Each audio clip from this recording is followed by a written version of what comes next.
लक्ष्यों। प्रधानमंत्री नरेंद्र मोदी ने गुरुवार यानी 15 अगस्त को स्वतंत्रता दिवस के मौके पर लाल किले के प्राचीर से लगातार 11वीं बार देश को संबोधित किया। इस कार्यक्रम में लोकसभा में नेता प्रतिपक्ष और कांग्रेस सांसद राहुल गांधी ने भी हिस्सा लिया। स्वतंत्रता दिवस समारोह के दौरान राहुल गांधी को ओलंपिक पदक विजेताओं के साथ सबसे आखिरी पंक्ति या कहें लाइन में बैठे हुए देखा गया।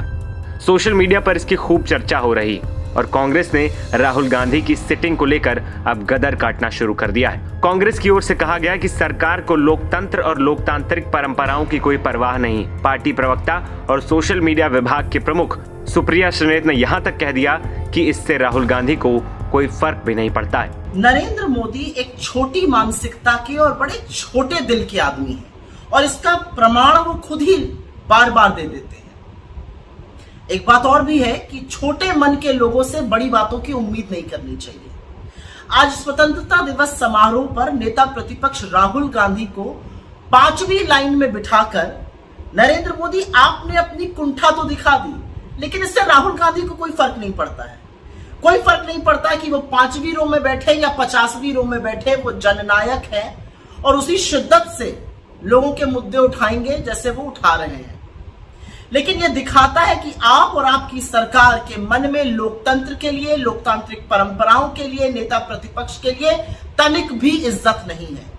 क्योंकि सच यह है कि नेता प्रतिपक्ष की रैंक कैबिनेट मंत्री की होती है। पहली रो में सारे कैबिनेट मंत्री बैठे हुए थे, लेकिन नेता प्रतिपक्ष राहुल गांधी को ही 5वीं रो में नहीं बिठाया गया। खड़गे जी के लिए भी सीट जो थी वो 5वीं रो में ही थी।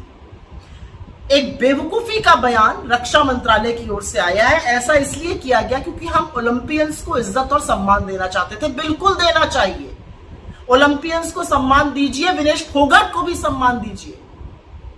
लेकिन क्या यह सम्मान अमित शाह, जेपी नड्डा, निर्मला सीतारमण, जयशंकर नहीं देना चाहते थे? तो आपके बयान जो है वो आपकी कलाई और खोल रहे हैं, तो बयान ना दीजिए, इससे बेहतर होगा। नेता प्रतिपक्ष लोकतंत्र में इसलिए जरूरी है क्योंकि वो सरकार को जवाबदेह बनाता है, वो सरकार को कटघरे में खड़ा करके लोगों के मुद्दे उठाता है। असलियत यह है कि राहुल गांधी से आप लोग असहज हो जाते हैं।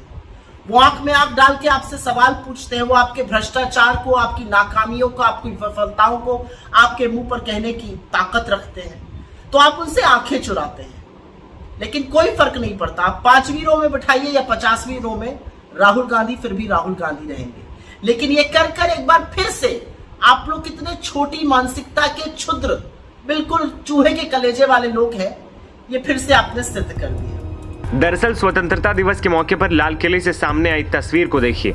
राहुल से आगे ओलंपिक पदक विजेता बैठे हुए नजर आ रहे हैं। वो जिस लाइन में बैठे हैं उसमें भी हॉकी टीम के कुछ खिलाड़ी उनके साथ हैं। राहुल के पीछे 2 लाइनें और हैं जिनमें कुछ अन्य मेहमान बैठे हैं। यहाँ गौर करने वाली बात यह है कि 10 साल में पहली बार विपक्ष का कोई नेता स्वतंत्रता दिवस समारोह के लिए लाल किले पर मौजूद था।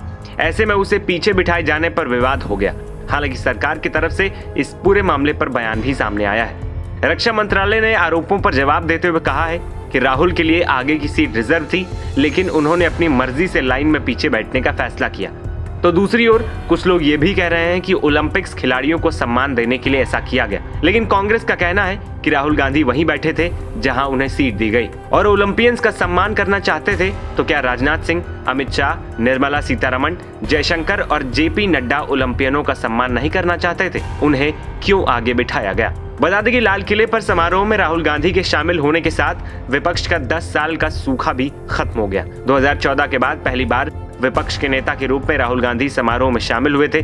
2014 और 2019 के चुनाव में भारतीय जनता पार्टी की जीत के बाद विपक्ष के नेता का पद खाली रहा, क्योंकि कोई भी विपक्षी दल संवैधानिक पद पर रहने के लिए आवश्यक सीटों की संख्या पा नहीं सका था। हालांकि 2024 के लोकसभा चुनावों में बेहतर प्रदर्शन के साथ संसद के निचले सदन में कांग्रेस की सीट 52 से बढ़कर 99 हो गई। इस प्रदर्शन के बाद राहुल गांधी को 25 जून को विपक्ष के नेता के रूप में नियुक्त किया गया था।